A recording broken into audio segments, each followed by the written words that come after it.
ప్రపంచ దేశాలు ఇప్పుడు పెద్దగా యుద్ధంలో ఇబ్బంది పడుతున్నది దేని గురించి అంటే డ్రోన్ల గురించి. అంటే డ్రోన్లు ఆపడం చాలా కష్టం అవుతుంది. రష్యా లాంటి దేశం కూడా ఉక్రెయిన్ ప్రయోగించినటువంటి ఆ యొక్క డ్రోన్లతోటే తీవ్రంగా నష్టపోతుంది. అందుకే ఇప్పుడు భారతదేశంలో భార్గవాస్త్ర అనే ఒక కొత్త డ్రోన్ వచ్చింది.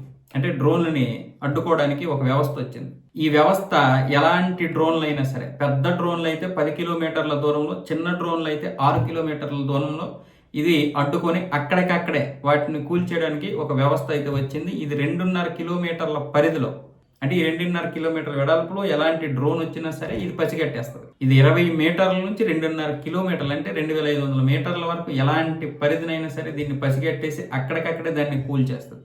అంటే ఇప్పుడు మనకి ఒక బ్రహ్మాస్త్ర ఎలాగో, అంటే శత్రు దేశాల్లోకి వెళ్ళి ఆ సూపర్ సోనిక్ క్షిపణి వెళ్ళి దాడి ఎలా చేస్తుందో, ఇది కూడా ఇప్పుడు మనకి చాలా కీలకమైనటువంటి డ్రోన్లను అడ్డుకోవడానికి చాలా అంటే చాలా కీలకం. ఎందుకు, ఇప్పుడు డ్రోన్లతోటే చాలా మంది దాడులు చేస్తున్నారు.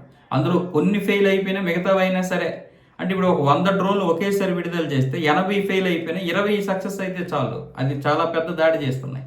అది ఏ దేశమైనా సరే. ఉక్రెయిన్ ఈ విధంగా రష్యా మీద అలాగే ఎంతో కొంత విజయం సాధిస్తూ ఉంది. కాబట్టి ఇప్పుడు ఈ డ్రోన్లను అడ్డుకోవడానికి సరైనటువంటి వ్యవస్థలు ఈ మిగతా ప్రపంచ దేశాలు కూడా ప్రయత్నాలు చేస్తున్నాయి. ఇప్పుడు భారతదేశం కూడా నిన్న నాగపూర్లో దీనికి డెమో ఇవ్వడం జరిగింది. భారతదేశానికి చెందినటువంటి ఒక సంస్థ, ప్రైవేట్ సంస్థ దీన్ని తయారు చేశాయి.